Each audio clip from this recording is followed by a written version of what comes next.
Astaghfirullahaladzim. Astaghfirullahaladzim. Innallaha ghafurur rahim. Assalamualaikum warahmatullahi wabarakatuh.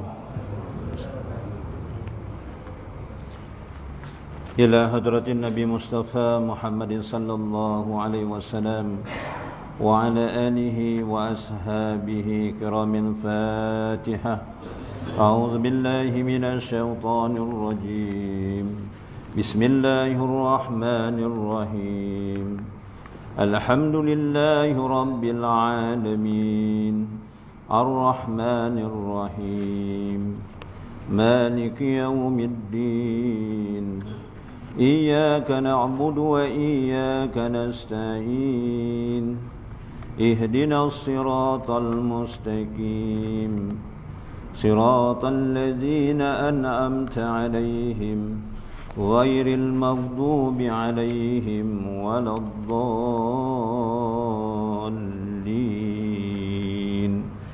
Amin. A'udzu billahi as-sami'il 'alim minasy syaithanir rajim. Bismillahirrahmanirrahim. Alhamdulillahi rabbil alamin. Hamdan hamidin, hamdan syakirin, hamdan marzukin.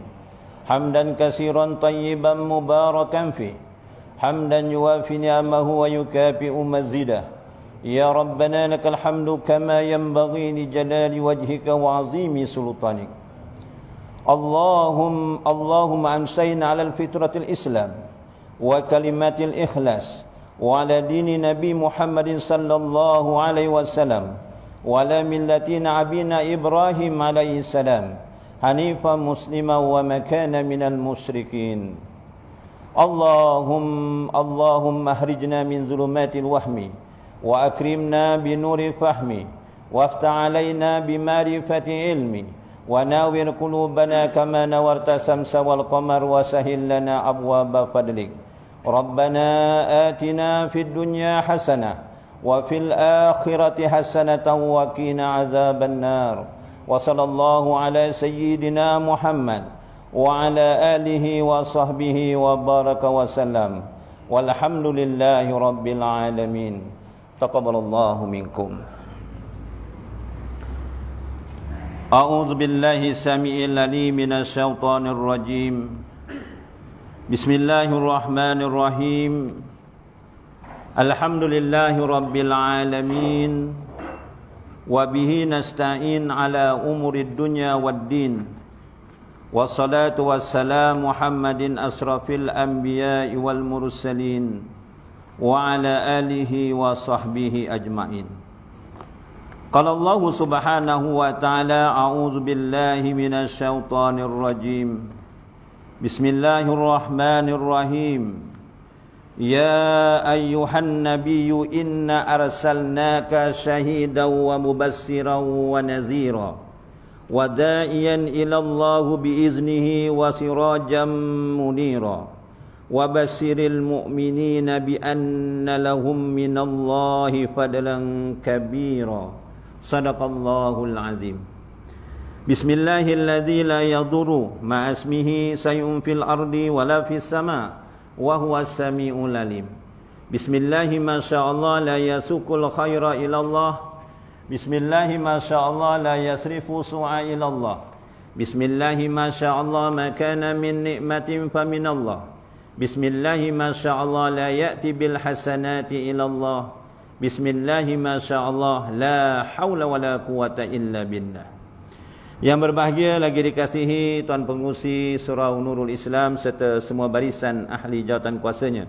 Yang dihormati tuan-tuan imam, tuan-tuan Bilal, yang dihormati para alim ulama, tuan-tuan guru, tuan-tuan haji, tuan-tuan hadirin yang dikasihi lagi dirahmati Allah sekalian.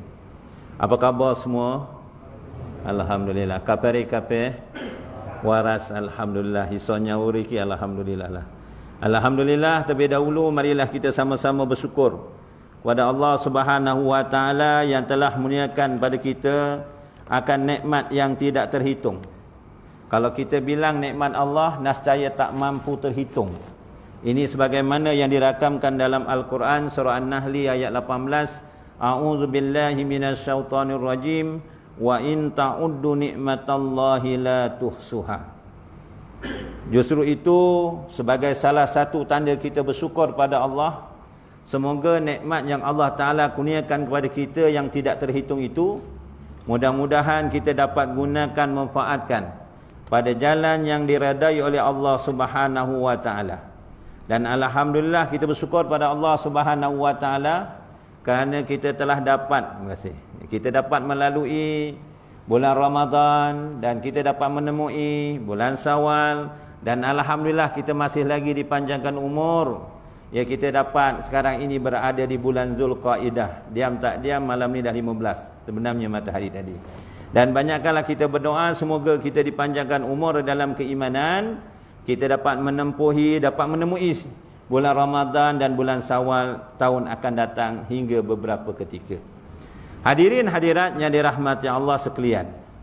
Ya, setelah 2 bulan kita bercuti, maksudnya baru inilah kita bertemu dalam majlis kuliah maghrib bersama saya. Bukanlah pada bermakna saya di hadapan ni bukan nak mengajar tuan-tuan. Ya, cuma saya nak mengajak tuan-tuan mengingat di antara satu sama lain. Wa zakir fa inna zikra tanfa'ul mu'minin.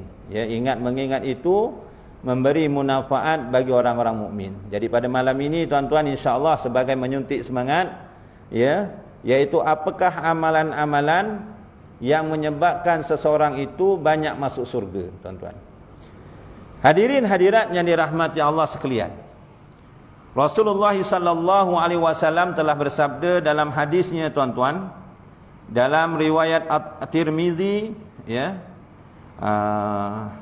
bilangan yang ke-15, yang mana, tuan-tuan, Rasulullah SAW telah bersabda daripada An Abi Hurairah qala su'ila Rasulullah sallallahu alaihi wasallam an aksari ma yudhilun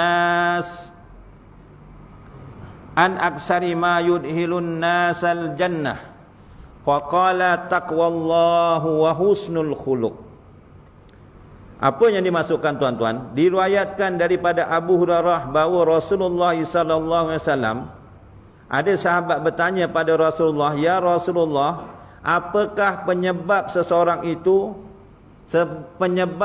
manusia itu ataupun manusia itu banyak masuk surga?"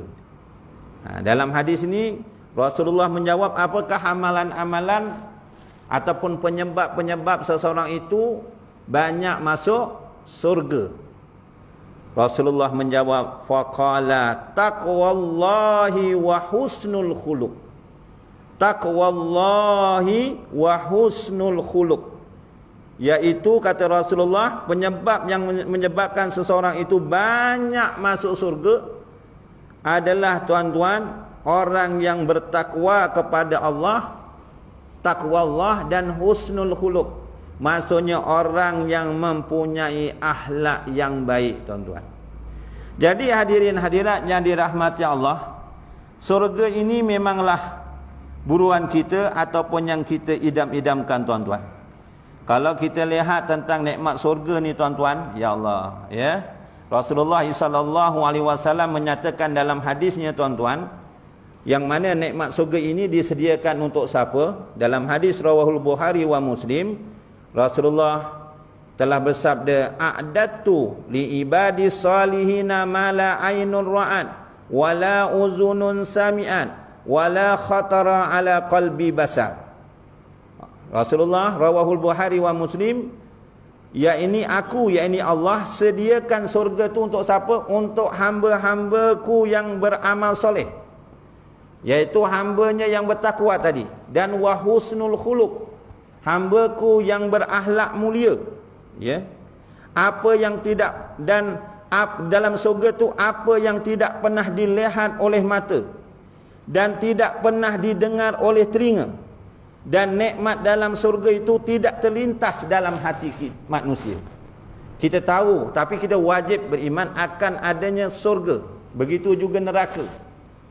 Contohnya nikmat Allah Subhanahu wa taala, sambil nikmat di dalam surga ni, tuan-tuan. Ada 4 perkara, tuan-tuan, sing ana ning dunya tapi dak ana ning surga. Ada 4 perkara ni tuan-tuan, ada dalam dunia tapi tak ada dalam surga. Yang pertamanya tuan-tuan, yang ada dalam dunia tapi tak ada surga, pertamanya tuan-tuan, di dalam surga sesok kita orang ngelak meneh. Orang ngelak berarti tak ada harga lagi. Tapi neng dunia, nek panas-panas kono, panas nyeter nek orang Jawa ngomong panas nyeter, panas betul lah tuan-tuan. Lagi-lagi pergi kebun, bawa air kalau setakat ni sekali minum je tuan-tuan. Ya, 2 liter pun habis tuan-tuan. Kerana haus tuan-tuan, lagi-lagi cuaca panas. Tetapi di dalam surga tuan-tuan, kita tak ada harga lagi setelah kita minum air di telaga yang dikurniakan kepada Rasulullah, yang dinamakan telaga Al-Kausar, Al-Haud, iaitu telaga Al-Kausar, yang mana diceritakan tuan-tuan, telaga Al-Kausar ni airnya lebih manis daripada madu, putihnya lebih putih daripada susu. Sekali kita minum hilang dahaga. Jadi di dalam, apabila masuk surga, kan ada air madu, air sungainya mengalir madu, mengalir susu, ada yang mengalir arak. Orang ngelak yuk pergi arak ngombe. Dia minum bukan kerana dahaga, tapi kerana dia minum bersuka-suka, bersedap-sedap sahaja. Yang keduanya, sing ono neng dunia tapi dak ono neng surga, iaitu mati. Dekat dunia badan gagah macam mana pun, tak kira dia sehat atau sakit, tak kira kaya ataupun miskin, ya, tak kira dia duduk bandar ke luar bandar, tak kira dia berpangkat ataupun tidak, pasti dia akan mati. Fa iza jaa ajaluhum la yastakhiruna sah wa la yastaqdimun. Apabila sampai ajal seseorang itu, tidak terdahulu ataupun terkemudian walaupun satu saat sekalipun. Kesenangan dunia ni sementara tuan-tuan. Rumah keti, isterinya ayu, hartanya banyak, keretanya mewah, tapi bakalnya sementara. Kita akan mati. Tapi besok nikmat dalam surga yang tak ada dekat dunia, iaitu dekat surga orang mati meneh. Ya, tak mati lagi. Yang ketiganya, yang ada di dunia tak ada di surga. Ya, iaitu kalau dekat dunia, tuan-tuan, kita buang air besar, buang air kecil. Tapi di dalam surga besok, tak buang air kecil, tak buang air besar. Sehingga kan diriwayatkan dalam hadis tuan-tuan, dekat dunia ni kekuatan kita makan tak sama dengan dunia. Betul? Tuan-tuan, contohnya bulan lepas, yalah, duitnya lebih, buka puasa dekat hotel 5 star, contohlah 5 star ke 3 star ke, bayar RM80. Bayar RM80 tuan-tuan. Tengok menunya semangat nak makan, tapi tengok banyak sangat. Ambil satu pinggan dah kenyang, dah bayar RM80. Tadi itu nak makan, itu nak makan, itu nak makan, itu nak makan kan. Tapi makan sikit dah kenyang. Tapi tuan-tuan, itu pun dah kenyang, kejap-kejap buang yang kecil, kejap-kejap buang yang besar. Tapi sesok neng surga diberi kekuatan 100 kali ganda kekuatan makan macam kita dunia. 100 kali kekuatan makan, 100 kali kekuatan minum, 100 kali kekuatan bersetubuh. Faham bersetubuh? Kuat. Kita dekat dunia isi 1 pun kadang-kadang berselimpruk. Ya? Ada yang 4 ke sini? Ada yang 4, alhamdulillah lah. Saya baru 1. Ya? Nak cakap tak 2 tu tak boleh tahu pula ya. Ya. Jadi tuan-tuan hadirin, itu yang ketiga. Makan minumnya, dia tak buang air besar, tak buang air kecil. Yang keempat, dalam surga tuan-tuan, ditarik, tak ada perasaan dendam, tak ada perasaan iri hati. Ya. Ini dirakamkan tuan-tuan dalam surah Al-Hijr ayat 47. Allah Ta'ala telah berfirman, wa naza'na ma fi sudurihim وَنَزَعْنَا مَا فِي صُدُورِهِمْ مِنْ غِلِّ إِخْوَانًا عَلَى سُرُورٍ مُتَقَابِلِينَ. Dan kami lenyapkan segala rasa dendam yang ada dalam hati mereka. Mereka merasa bersaudara, duduk berhadap-hadapan di atas, duduk berhadap di hadapan. Besok tuan-tuan dekat surga tak ada perasaan iri hati, dendam dan sebagainya. Contoh tuan-tuan. Tuan-tuan pasangan suami isteri. Suami ni soleh, isteri ni solehah.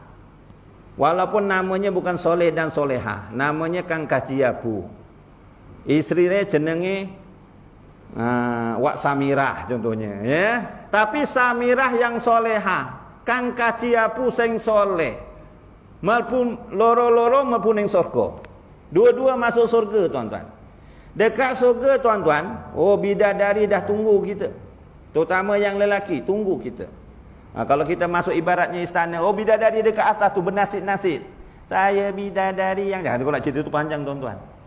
Tapi bidadari tu dah cantik tuan-tuan. Kalau diceritakan dalam hadis, sekiranya bidadari ini tuan-tuan, hadirin hadiratnya dirahmati Allah, terselak dia punya kain penutup mulutnya tu, mukanya terselak sikit, kita nampak bukan jadi mengong gila.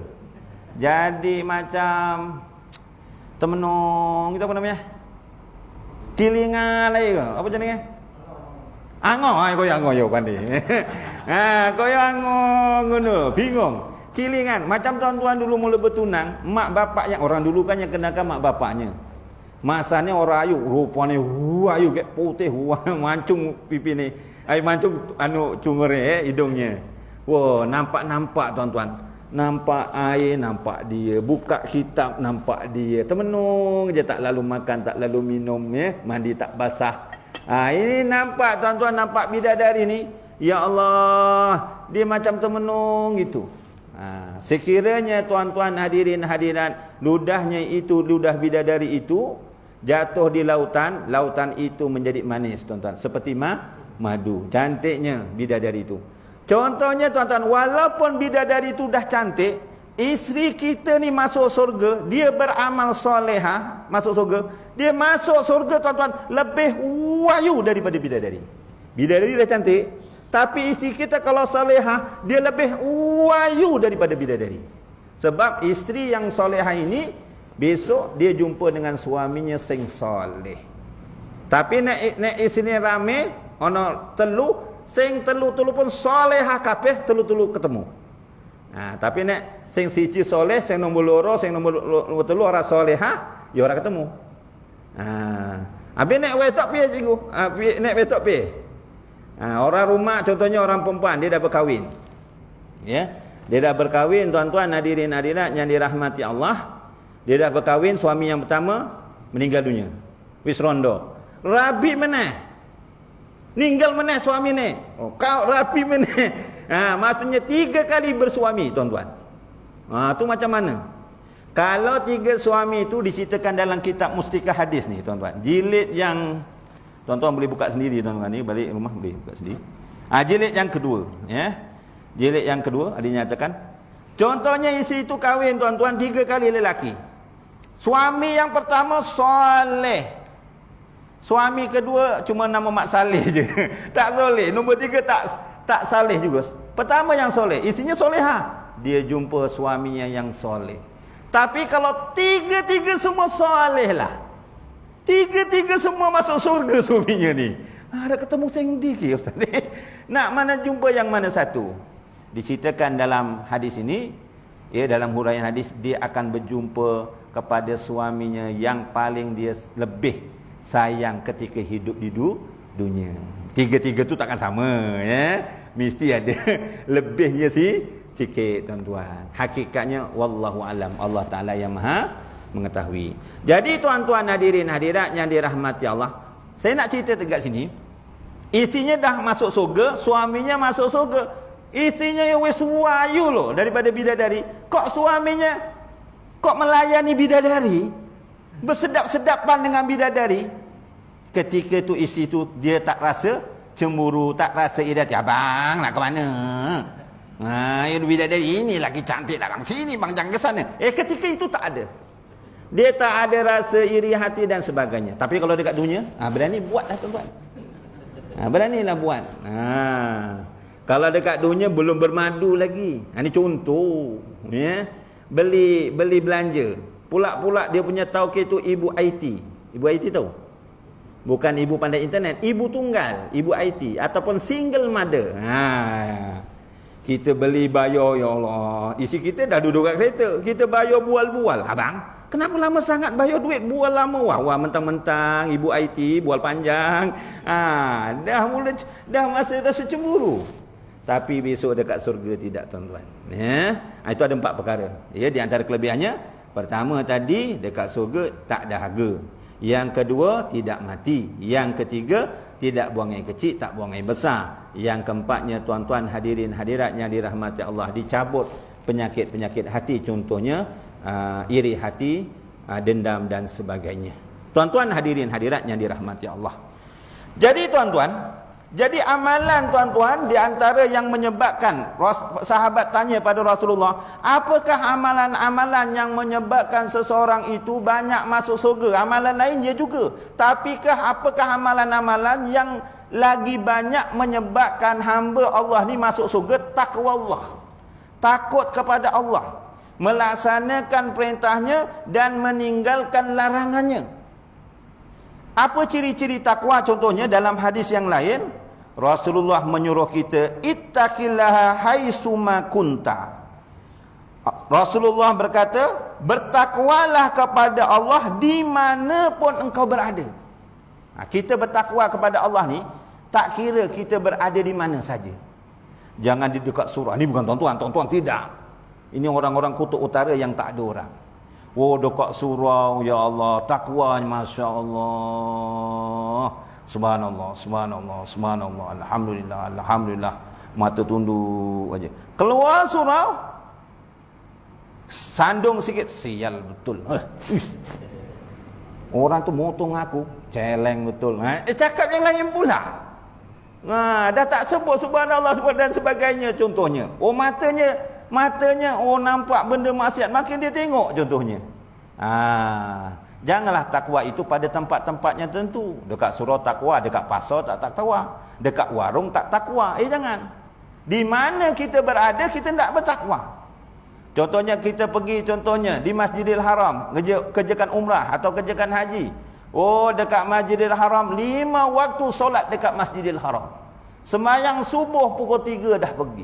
Sembahyang zuhur pukul 11 dah pergi. Oh, nak kejar. Kalau boleh dekat dengan Kaabah. Masya Allah, tabarakallah. Dekat Masjid Nabawi pun gitu juga. Oh, sembahyang subuh pukul 4 dah pergi. Balik ke Malaysia, haram ke masjid pula. Janganlah begitu. Maksudnya takwanya hanya dekat Mekah. Dekat Malaysia tak bertakwa. Jangan. Ya. Dan satu lagi, Rasulullah Imam Syafi'i rahimahullahu ta'ala menyatakan ada 3 perkara yang paling abot untuk dilakoni. 3 perkara ini kata Imam Syafi'i sangat berat dilakukan dalam kitab Jami'ul Ulum wal Hikam, juzuk 2 muka surat 18. Kata Imam Syafi'i ada 3 perkara ni abot ada dilakoni. Abot tahu abot? Berat nak dilakukan kata Imam Syafi'i. Betul tuan-tuan. Yang pertama kata Imam Syafi'i, apa yang paling berat tuan-tuan? Kita nak meninggalkan maksiat ketika saat sendiri. Amat berat tuan-tuan. Kita nak meninggalkan maksiat ketika sendiri ni amat berat tuan-tuan. Contohnya tuan-tuan, kita nak beli nombor ekor, kaki nombor ekor. Kalau duduk sekarang, kalau dululah sekarang pakai mesin judi, pakai gepeng tu aja tuan-tuan. Tak payah beli jauh-jauh, pakai gepeng aja tuan-tuan. Ketika itu pakai gepeng sendiri, tak ada orang nampak. Penguat kuasa, pejabat kadi tak nampak, tuan imam tak nampak, pengusi tak nampak. Cuma dia seorang aja tuan-tuan. Tapi kalau dia bertakwa kepada Allah, walaupun aku sendiri, aku main judi mesin ni, pakai judi online ni, walaupun penguat kuasa tak nampak, tuan imam tak nampak, ketua kampung tak nampak, isi aku tak nampak, tapi Allah Ta'ala sifatnya maha melihat, sifatnya maha mengetahui. Ya Allah, astagfirullahaladzim, astagfirullah, aku tak buatlah, ya Allah. Dia takwa ketika sendirian. Ataupun dia petik kelapa sawit, pergi sorang-sorang pergi kebun, sawit tengah mahal pula, 1 tan 1,300 contoh. Yang ada sawit lah, saya tak ada, mampu tengok aja. Alhamdulillah lah. Yes, 1,300 sawit Melawas pula sawitnya. Tapi sepadan kebun tu, orang punya sawitnya tak dipetik. 4 tandan, 5 tandan. Kita punya melawas, dia tak dipetik sampai 4 tandan, 5 tandan. Membazir dalam hatinya. Ini tuannya napa tak? Oh, tuannya duduk dekat felda. Memang jarang balik. Wah, membazir ini. Tengok kanan, tengok kiri, tengok atas, tengok bawah, tak ada orang. Wah, daripada membazir, masa tu dia buat fatwa sendiri, tuan-tuan. Oh, ini boleh ambil lah ni. Orang pun tak nampak lah. Ketika dia sendiri. Tapi, ya Allah, kalau dia ingat Allah, walaupun tuannya tak tahu, walaupun orang tak nampak, polis tak nampak, ketua kampung kat situ tak nampak, tapi Allah Ta'ala nampak. Ya Allah, astagfirullahaladzim, apa yang terlintas dekat hati aku ni, ya Allah, biar sikit tapi berkat, ya Allah. Dia tak jadi curi. Itu berat, tuan-tuan. Ketika dia takwa, walaupun dia bersendirian, dia boleh meninggalkan maksiat. Sebab itu banyak latih-latihkan berpuasa, tuan-tuan. Dengan berpuasa, tuan-tuan, dapat mendidik diri kita lebih ikhlas beramal ibadah. Puasa ni dapat mendidik ikhlas, mendidik kita sifat sabar, tuan-tuan. Lagi-lagi puasa sunat, tuan-tuan. Kalau puasa bulan Ramadan memang banyak kelebihannya. Tapi semua orang puasa. Tapi kalau puasa 6, mungkin tuan-tuan semua buat tuan-tuan. Kalau tak buat, tekadlah insya-Allah tahun hadapan buatlah kalau panjang umur, tuan-tuan. Puasa 6 dugaannya lagi besar. Ya, tuan-tuan. Contohnya kita puasa, isi tak puasa, anak tak puasa. Pula-pula puasa baru pukul 8. Bang. Rupanya rumah tuan imam buat kambing golek 2 ekor, bang. Kambing golek meleleh. Nak puasa ke tidak? Nak puasa ke tidak? Kan? Kita buka peti ais. Wahai tebulah. Beruap dia punya apa namanya tu? Bekasnya tu, beruap. Isi tak ada. Anak tak ada ni, kalau aku minum pun bukan dia tahu. Lepas tu buat muka letih, boleh tak? Boleh. Tapi tak naklah, Allah Ta'ala Maha mengetahui. Okey. Jadi tuan-tuan, pertama tuan-tuan, kata Imam Syafi'i, perkara yang paling berat meninggalkan maksiat ketika sendirian, lebih berat nak meninggalkan maksiat ketika orang ramai. Tapi kalau orang ramai, tuan-tuan, kita nak melakukan maksiat malu, tuan-tuan. Betul. Kita tengah duduk nak beli nombor ekor dekat kedai contohnya lah. Tunggu orang yang jual tu. Tiba-tiba kita baru nak beli, orang yang jual datang, jiran kita pula duduk sebelah, imam pula duduk sebelah. Agak-agak nak beli nombor ekor tak? Macam mana bang nak beli nombor? Astaghfirullahalazim. Wah, berceramah pula. Kan haram berjudi itu, betul tak Pak Imam? Oh, siap ceramah. Kalau menang jadi darah daging, neraka yang utama untuk tubuh badan kamu. Oh, siap ceramah, tak jadi nak beli. Sebab depannya orang ramai.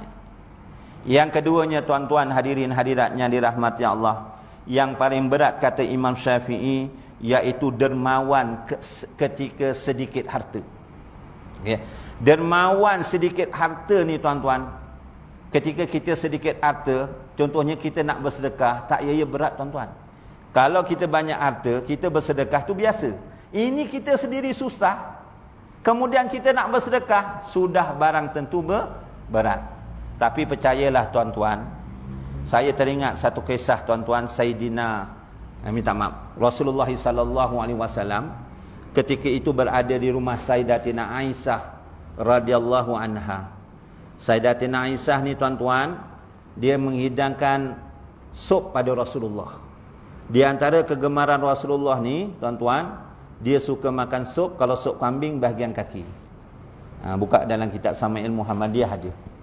Ketika Rasulullah nak makan sup tu, Rasulullah tak terus makan yang dihidangkan oleh Sayyidatina Aisyah. Rasulullah tanya kepada Sayyidatina Aisyah, "Wahai Aisyah, jiran sebelah hadapan tu dah bagi ke belum?" Wes dikai urung. Kata Aisyah, "Dah ya Rasulullah." Ingatkan tanya belah depan aja. Rasulullah tanya lagi, "Wahai Aisyah, jiran yang sebelah kanan dah bagi belum?" "Dah ya Rasulullah." Ditanya lagi, "Wahai Aisyah, jiran yang sebelah kiri dah bagi ke belum?" "Dah ya Rasulullah." Ditanya lagi, "Wahai Aisyah, jiran sebelah belakang dah bagi ke belum?" "Dah ya Rasulullah." Tengok, kita ada buat macam tu. Silap-silap kita buat macam ni pula. Silap-silap tapi bukan tuan-tuan. Isteri kita pula cakap, "Bang, minta maaf. Tadi kita tak bagi tahu abang tidur nak bagi tahu. Kita bagi sup 2 mangkuk dengan jiran kita depan. Bang, tak sedap bang, anak jiran depan tu kecil-kecil, nampak abang buat tulang kambing tadi. Jadi kita bagi." Kita pun cakap, "Siapa suruh bagi?" Ingatkan tulang kambing giat waktu murah. Dulu RM9 boleh nak. Sekarang dah RM18 tau. Ini abang beli yang banyak daging, RM26 sekilo. Bagi orang pula, kita makan sendiri pun tak cukup. Itu mungkin saya, tuan-tuan. Tapi Rasulullah makin tanya, jiran depan, kanan, kiri, belakang dah bagi ke belum? Lalu Sayyidatina Aisyah berkata apa? Ini kita punya ya Rasulullah. Ini kita punya ya Rasulullah. Kata Rasulullah, ini bukan kita punya yang sebenarnya wahai Aisyah. Yang kita nak makan ni sebenarnya bukan kita punya. Yang kita punya adalah yang kamu sedekahkan tadi pada jiran tetangga. Sebab itu jadi sedekah. Sedekah ini adalah yang pahala tetap untuk kita. Yang kita makan tu belum tentu untuk kita. Kita makan tak kekal akan dia punya kelebihannya. Kita makan mungkin jadi darah daging. Ada yang jadi tenaga. Dan hampasnya jadi najis. Jadi darah daging pun apabila kita mati, jasad kita menjadi santapan ulat. Tapi pahala yang kita sedekahkan tu, itulah yang berkekalan, tuan-tuan. Sebab itu dalam hadis, tuan-tuan, Mustika Hadis jilid yang ketiga, tuan-tuan, kalau kita dapat harta, contohnya lebar gajian, tuan-tuan, lebar gajian sawit ke, gajian pencen ke atau sebagainya, setidak-tidaknya, tuan-tuan, kita tak dapat apa daripada harta tu, melainkan kita bahagikan kepada 3 bahagian. Betul? Pertama, 1 bahagian untuk makan dan minum. Betul? Kita dapat gaji contohnya 7,000. Gajian sawit 7,000 contohnya. 2,000 kita ketepikan untuk beli makan minum. Beli beras, beli minyak, beli tepung, beli sardin. Wah, saya nak sebut sampai pukul 12 tak habis-habis satu kedai nak sebut. Itu contoh, tuan-tuan.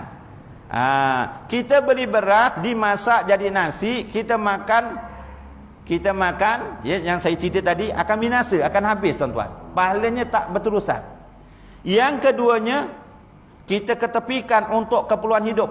Contohnya untuk pakaian kita, untuk rumah kita, untuk kenderaan kita, untuk bayar bil air, bil elektrik dan sebagainya. Itu pun akan binasa.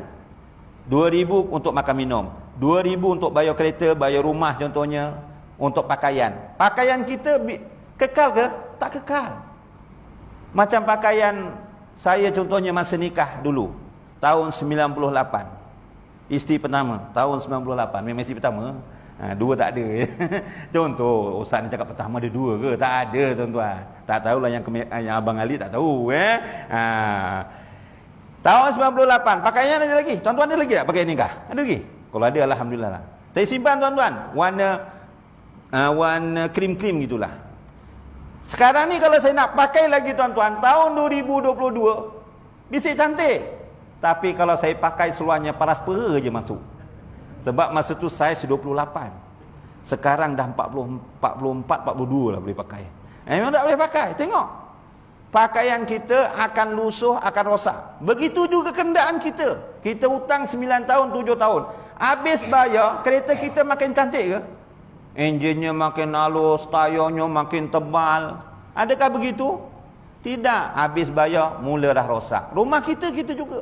10 tahun, mula dah zinc karat, dindingnya mula retak, tuan-tuan, dan sebagainya. Itu pun akan binasa. Kan? 2,000 untuk makan minum, 2,000 untuk pakaian, kenderaan rumah. 1 bahagian ni jangan kita sampai lupa, kata Rasulullah. 1 bahagian ni ketepikan. 2,000 makan minum, 2,000 untuk kereta tempat tinggal. Kalau boleh 2,000 untuk kita ketepikan, menginfakkan harta kita pada jalan Allah. Contohnya untuk sedekah. Itulah pahala yang tetap. Oh, sembahyang subuh masa sawit murah aku masuk RM1. Masa tu 1,000, sekarang 7,000. Takkan nak masuk RM1. Wah, besarkan sikit, RM5. Gitu.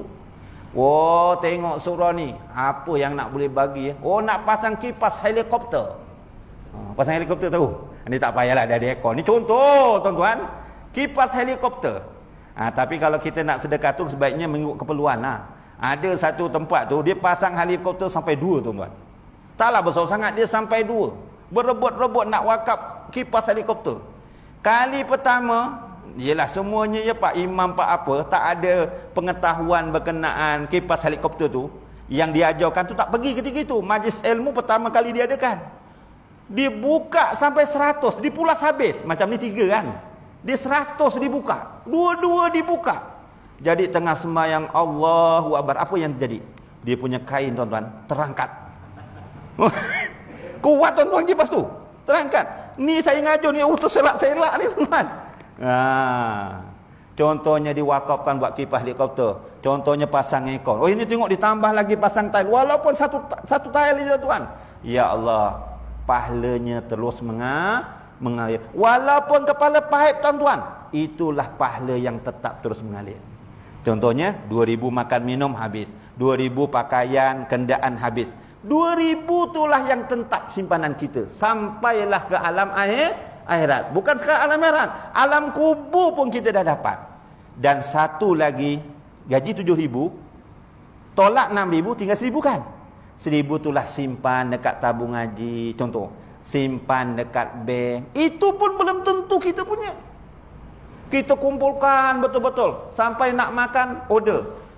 Tom yum, tapi tak nak isi. Air je. Air kosong. Tom yum tak nak isi. Daging tak nak. Bukan daging, sayur pun tak nak. Nak kuah saja. Saking nak simpan duit tuan-tuan. Saking nak simpan duit. Tapi yang kita simpan tu belum tentu kita punya. Tiba-tiba tuan-tuan, balik sembahyang minta janganlah. Pinggangnya sakit tak henti-henti. 24 jam sakit, berdenyut-denyut. Pergi hospital, diseken. Rupa-rupanya kena batu karang. Selain kena gout, rupanya ada batu karang. Batu barang pergi hospital biasa boleh, tapi tunggu giliran. Tak boleh tahan. Habis nak tahu. Berdenyut nak bisa. Pergi hospital swasta. Boleh pakcik, sediakan 11,000. Kita simpan begitu payah. Pergi warung, makan apa tadi? Tom yum tak nak isi. Simpan duit sidik-sidik. Yang dapat 11,000 siapa? Doktor yang dapat. Bukan doktor itulah, hospital yang dapat tuan-tuan. Belum tentu kita punya. Ataupun kita duitnya banyak, kita mati. Adakah duit itu masuk dalam keranda? Siapa punya? Isteri kita punya. Jadi yang tetap tadi apa? Yang kita infakkan harta kita pada jalan Allah. Itu kata Imam Syafi'i. Berat tuan-tuan. Lagi-lagi kalau sikit harta kita derma, insya-Allah Ta'ala Allah Ta'ala akan ganti lebih baik. Yang ketiganya kata Imam Syafi'i yang paling berat tuan-tuan, kita nak meneguh orang yang banyak berbudi dengan kita. Berat tuan-tuan. Walaupun kita nak teguh tu perkara yang betul. Contohnya kita ada majikan, kita bekerja dengan dia. Kita sebagai supir contohnya, sebagai pemandu. Majikan kita tu yang menggaji kita setiap bulan. Tapi hakikatnya Allah Ta'ala yang bagi rezeki. Tapi majikan kita ni kaki perempuan, kaki todi contohnya. Kita yang bawa dia ke mana-mana. Sembahyang cuma sembahyang raya je.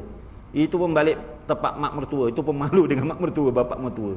Kaki perempuan, ada isteri, kaki perempuan setiap malam bertukar-tukar pasangan. Minum marak tu. Buka puasa pun minum marak. Contohnya. Memang teruk sangat. Contohlah tuan-tuan. Kita pekerja. Nak tegur senang ke tidak kakak? Senang tak kakak? Kita tengok macam senang. Bos, dah lah bos. Kita ni dah tua-tua bos. Saya minta maaf lah bos, walaupun saya pekerja sekolah tak tinggi. Bos, janganlah jahit kaki perempuan. Isteri bos tu sian bos. Dosa bos, melakukan zina ni dosa besar bos. Minum marak apatah lagi bos. Besok kau berhenti ya. Ni ambil gaji, besok jangan datang lagi. Tak, berat tak nak cakap? Berat tuan-tuan. Tapi walaupun berat, benda yang hak dia cakap, itulah yang terbaik. Jadi tuan-tuan, bertakwalah kepada Allah, tak kira berada di mana saja.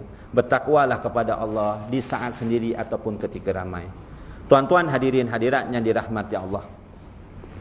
Tuan-tuan, apabila kita bertakwa ini, kita selepas bulan Ramadan ni tuan-tuan, kita tingkatkanlah amal ibadah kita supaya memudahkan masuk dalam surga.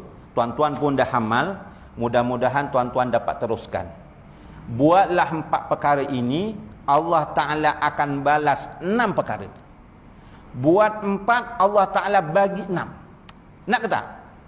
Kita buat 4, Allah Ta'ala bagi 6. Dalam kitab Zubdatun, Rasulullah sallallahu alaihi wasallam telah bersabda tuan-tuan dalam hadisnya, waruwi anin nabi sallallahu alaihi wasallam annahu qala man shalat salata ma'al jamaah wa jalasa fi khalqatil ilmi wa sami'a kalamallah wa amila bihi a'tahu Allah Ta'ala sittata asya. Rasulullah bersabda, barang siapa yang solat berjemaah, satu amalan, dan duduk di kalangan majlis ilmu, yakni mengaji, dua. Yang ketiga, serta mendengarkan ayat-ayat Al-Quran, tiga. Kemudian dia mengamalkannya, empat. Sembahyang berjemaah, kemudian duduk majlis ilmu, dengar ayat-ayat Al-Quran, contohnya saya baca hadis dan sebagainya, kemudian berazam nak mengamalkannya. Kita buat empat, Allah Ta'ala bagi 6, tuan-tuan. Jadi tuan-tuan, rajin-rajinlah kita solat berjemaah. Allah Ta'ala bagi 6 perkara. Ya, Allah Ta'ala bagi apa? 6. Tuan-tuan, saya nak tanyalah. Saya sendirilah, saya tak kata orang. Tuan-tuan saya ni makan satu hari banyak dekat kedai, tuan-tuan. Saya terus terang aja, pergi pukul 6. 6.30 saya pergi. Sian rumah pagi-pagi nak layan anak, nak buatkan sarapan, tak apalah. Yang abang sarapan dekat ibu IT tak ajalah. Gawar. Yalah, balik dah macam ni. Balik dah malam, tadi nak kat sini sempat lagi makan mablis kat sebelah tu. Ya, tom yum makan, ya. Oh, balik nanti balik nanti kalau sedia makan jugalah. Itu pun macam konon-kononnya lapar tapi padahal dah kenyang dah. Ya. Jadi kenapa kita suka pergi warung contohnya? Pergi warung tom yum lah contohnya lah, ya. Apa kenapa pergi warung tom yum? Sebab ada rasa. Betul? Kita ada rasa kan? Kenapa kita pergi kedai itu? Contoh tom yum ke warung apa? Oh, sedap. Dia tak masam sangat, tak masin sangat. Oh, memang sedap betul. Sebab apa? Ada rasa. Lagi-lagi kita duduk, ada pelayan datang. Abang, nak order apa? Ada rasa tak? Ada rasa tak? Tuan-tuan mungkin tak. Tuan-tuan, astagfirullahalazim. Kalau saya tuan-tuan panggil abang, gigi dah tak ada. Tadi kat kedai runcit dipanggil pakcik. Kadang-kadang dipanggil atok pun benar. Ini dia order, abang nak makan apa? Ser, tuan-tuan, ada rasa. Terus order. Ingatkan tadi nak order ais sky juice, order terus. Carrot susu ais. Wah, besok memang confirm saya datang lagi lah. Sebab ada rasa. Betul?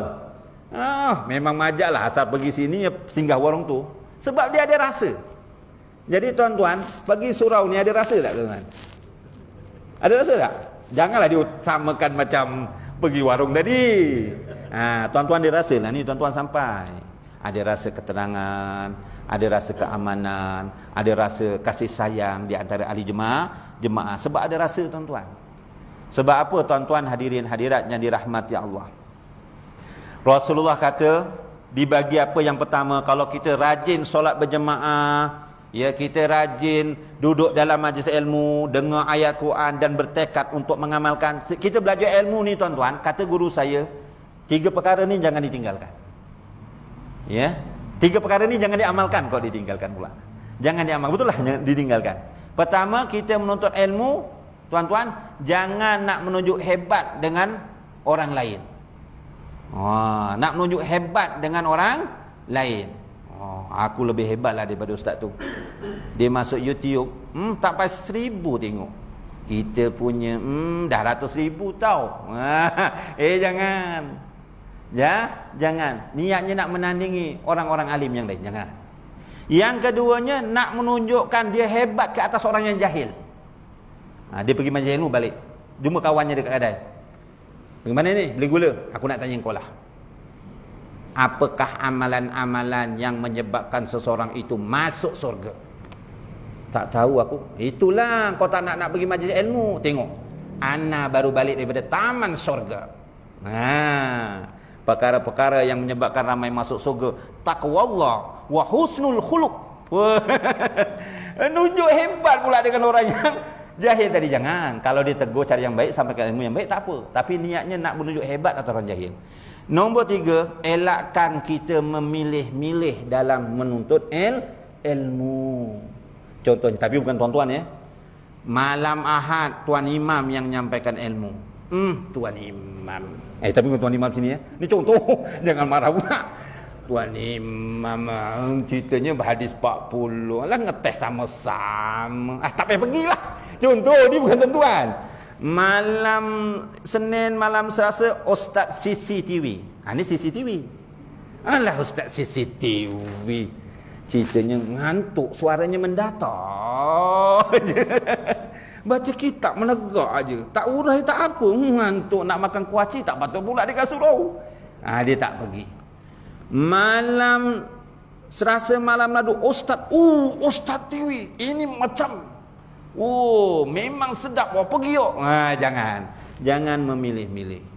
Tuan-tuan, guru ini, tuan-tuan, apa yang disampaikan tu asalkan benar, berlandaskan Quran dan hadis, pergilah.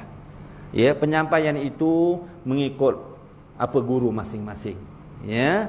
Walaupun yang nyampaikan tu anak muridnya, kita gurunya, alah, yang nyampaikan pun anak murid aku, biar sekolah, nongwa kali koyo ngono. Engkau aku nak belajar dengan dia. Apa yang dia ajar tu aku dah tahu. Jangan. Ulama-ulama yang hebat, ulama-ulama salaf, Imam Syafi'i, Syekh Mutawalli As-Sa'rawi, contohnya Syekh Mutawalli As-Sa'rawi ni yang nyampaikan satu masa anak muridnya, Syekh Mutawalli duduk depan, dia tengok anak muridnya ngajar. Macam dia tak tahulah apa yang diajarkan oleh anak muridnya. Padahal muridnya sudah barang tentunya muridnya tu dapat ilmu daripada guru, gurunya dia tengok gitu. Kalau boleh macam tu tuan-tuan. Ya. Lain sah dan Isyak azan dulu. Nanti kita sama sikit aja.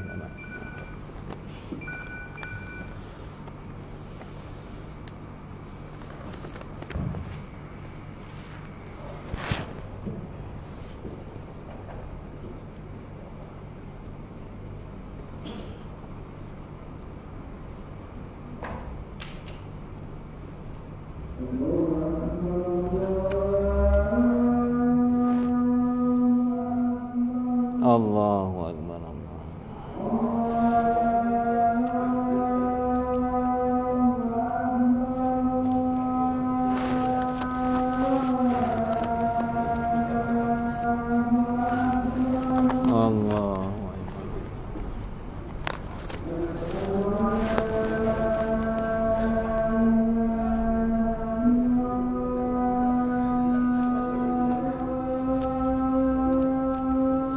Asyhadu an la ilaha illallah.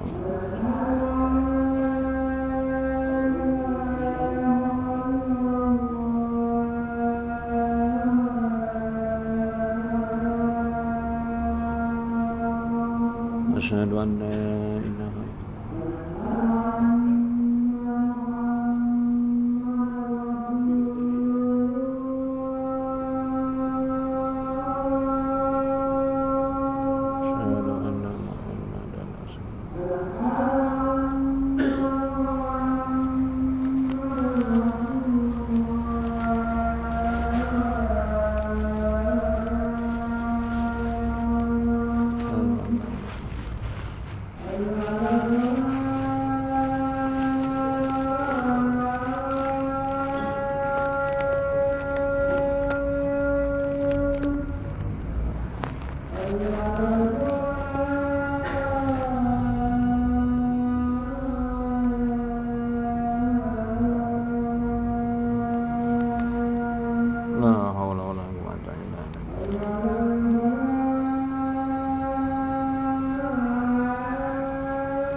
Allahu Akbar.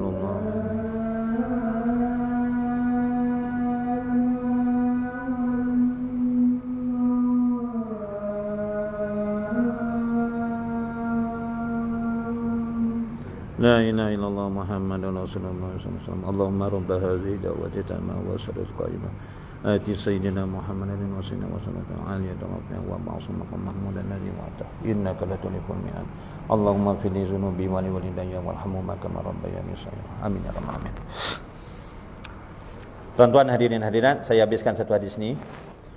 Kalau kita amalkan 4 perkara tadi, yang pertama, Allah Ta'ala beri apa tuan-tuan? ar-rizqu minal halal, diberikan rezeki yang halal. Sebab itu tuan-tuan, kalau ditanya apa kunci rezeki, apa password untuk mendapatkan rezeki,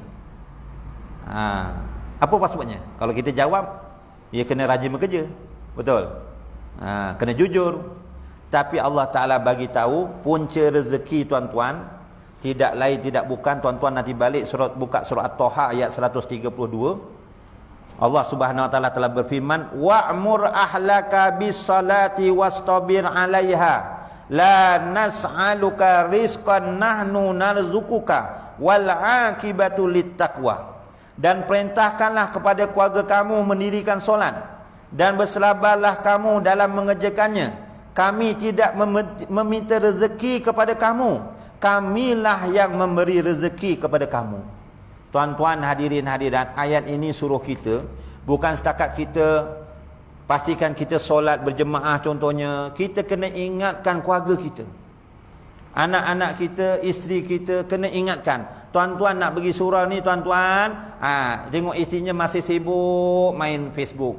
Ayang ni dah nak maghrib, ayang abang nak pergi masjid, nak pergi surau ni yang abang tak nak nanti besok abang dipertanya dekat akhirat. Dah tutup Facebooknya tu, ajak anak perempuannya pergi berjemaah. Ingatkan, jangan kita rasa jemu, kena sabar. Lagi-lagi kalau anaknya, ya macam saya anaknya laki kabeh, wes kedi-kedi kon subuh, ya Allah uletil lah. Nek begini kita sadar pukul 3, buka bilik anaknya sembahyang tahajud tu tak apa. Ini kok tahajudnya bawa dalam selimut. Dalam selimut tu cahayanya maper-maper gitu. Ingatkan mukanya bercahaya, ambil wuduk sebelum tidur. Rupanya main game dalam selimut. Itu yang kadang-kadang nak bangun tidur susah. Kita kejutkan, jangan putus asa tuan-tuan. Dengan sabar kita teguh, Allah Ta'ala akan beri rezeki kita. Tuan-tuan pergi solat berjemaah ni tuan-tuan, insya-Allah Allah Ta'ala kurniakan rezeki yang halal. Itu pintu rezekinya tuan-tuan. Saya ada kawan tuan-tuan, dia ni berjaya dalam perniagaannya. Saya tengok walaupun dia berjaya tuan-tuan, saya lihat dia pergi sembahyang tu dekat Masjid Sultan Ismail tu. Zuhur asar, zuhur ada je tuan-tuan. Rupa-rupanya saya tanya dia, tuan-tuan, tapi bukan saya sembahyang kerana nak harta banyak, tak. Niatnya ikhlas kerana Allah. Allah Ta'ala kurniakan rezeki yang tak disangka.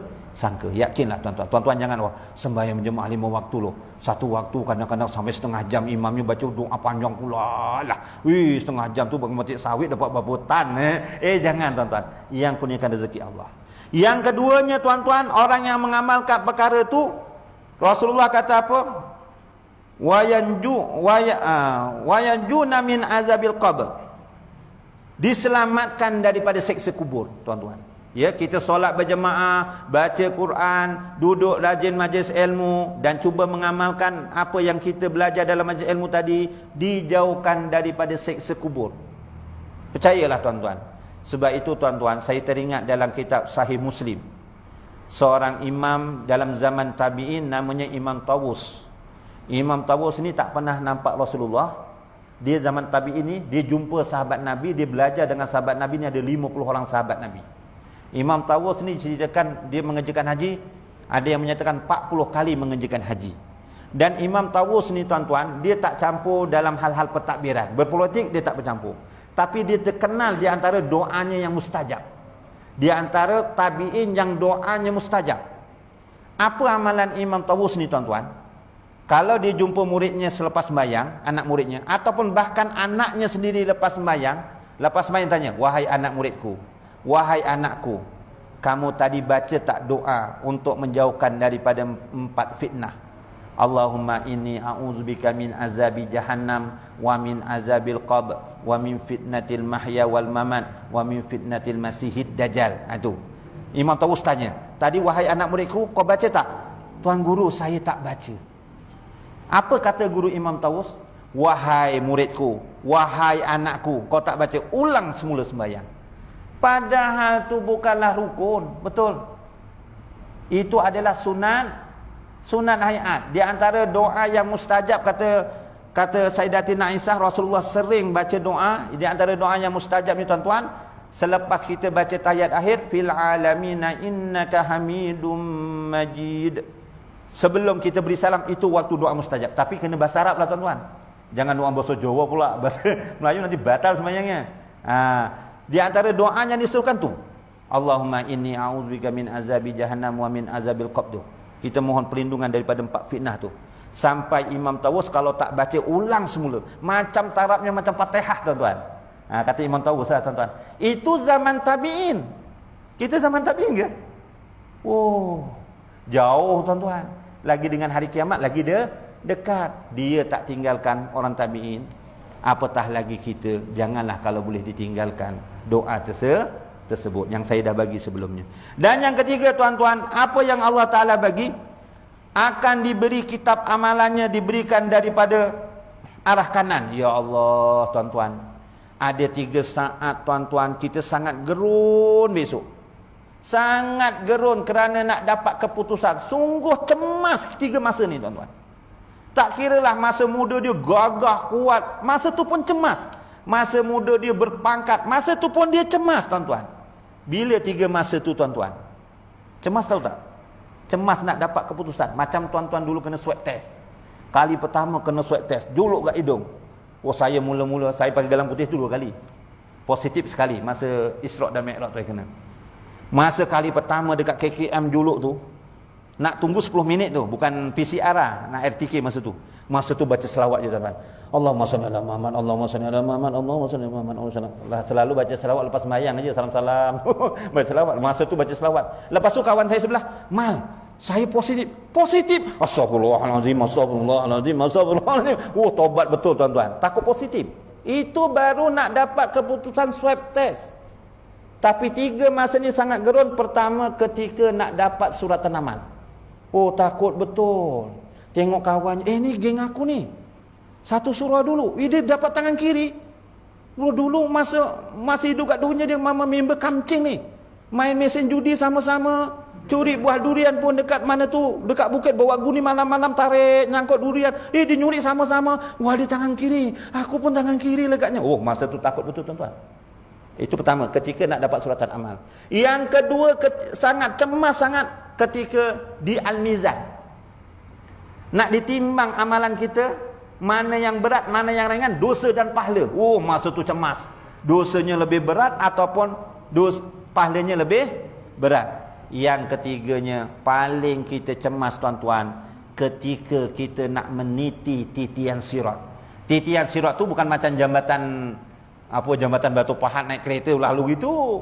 Diceritakan dalam kitab Tazkirah fil Awalil Mauta wal Umuri wal Akhirat, titian sirat itu sejauh 15,000 tahun perjalanan.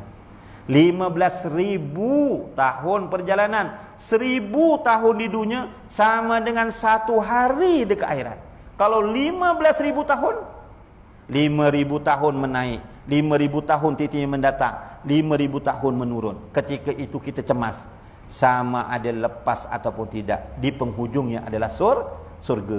Jadi kalau nak mudah-mudahan kita meniti titian sirat itu dengan seperti kilat, amalkanlah solat berjemaah di antaranya, rajin-rajin duduk majlis ilmu, kerana yang keempat, kelebihan orang yang melakukan itu melewati titian sirat seperti kilat menyambar. Yang kelimanya tuan-tuan, berada dalam barisan, satu baris dengan para nabi, para rasul. Dan yang keenamnya tuan-tuan, kalau kita solat berjemaah tuan-tuan, duduk dalam majlis ilmu, kemudian nak mengamalkannya tuan-tuan, dengar ayat-ayat Quran.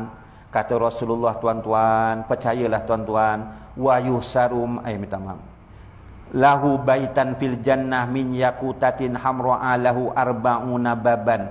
Allah Ta'ala sediakan istana dalam surga yang terdiri daripada 40 buah pintunya. 40 bukan 4. Saya tengok rumah Pak Ian ni gede-gede dulu. Tapi ada 40 buah pintu tak ingat sini ni? Ada 40 buah pintu? Tak ada tuan-tuan. Ni 40 buah pintu tuan-tuan. Masya Allah, tabarakallah. Jadi saya setakat itu saja tuan-tuan. Jadi mudah-mudahan kita sambung akan datang, iaitu berkenaan husnul khuluq, iaitu akhlak yang baik. Sebelum saya akhir ini, minta tolong bagikan ni tuan-tuan. Tak tolong bagikan. Tuan-tuan, yang saya bagi ni tuan-tuan, rujukannya saya tulis kat belakang tu. Kalau tuan-tuan nak beli kitabnya, kitab amalan orang soleh yang disusun oleh Ustaz Muhadir bin Haji Jul. Ya, pernah dengar ya Ustaz ni? Maksudnya apa yang saya bagi ni saya ijazahkan pada tuan-tuan, sebagaimana Ustaz Haji Jul ni diijazahkan pada yang membacanya. Tuan-tuanlah boleh baca dan amalkan. Yang pertama, penghulu istighfar. Yang keduanya, amalkanlah membaca suratul Ikhlas. Kalau tak dapat 200 kali, kalau boleh setiap hari baca suratul Ikhlas ni 10 kali. Kalau boleh jangan kurang. Allah Ta'ala binakan sebuah istana dalam surga. Tapi jangan baca pula surah Ikhlas, surah Ikhlas, surah Ikhlas, surah Ikhlas, surah Ikhlas, surah Ikhlas. Bukan gitu, baca sampai habis. Ya. Yang ketiganya, bacalah tahlil la ilaha illallah. Kalau boleh 1000 kali setiap hari. Dia punya ganjarannya dekat situ ya. La ilaha illallah tu. Dan seterusnya yang sebelah belakang tuan-tuan, istighfar supaya tidak melihat sesuatu yang tidak menyenangkan hati, sama di rumah, keluarga, tempat tinggal dan daerahnya. Bacalah 7 kali istighfar ni. Astaghfirullahalazim la ilaha illa huwar rahmanur rahim al hayyul qayyum allazi la yamut wa atubu ilaihi rabbi filli. Ulanglah sebanyak 27 kali. InsyaAllah diberi ketenangan. Dan kemudian wirid Al-Fatihah Al-Imam Ghazali. Kalau boleh Al-Fatihah dibaca selepas solat subuh 21 kali, selepas solat zuhur 22 kali, selepas solat asar 23 kali, selepas solat maghrib 24 kali, dan selepas solat isyak 10 kali. Jumlahnya adalah 100. Tuan-tuan amalkan tuan-tuan. InsyaAllah nanti ada rasa kelainan. Tapi dugaannya besar tuan-tuan. Macam nampak mudah tuan-tuan, tapi nak buat godaannya begitu besar. Dan yang akhir sekali yang kedua, membaca basmalah 786 kali. Dekat situ diterangkan, bacalah basmalah 786 kali setiap hari.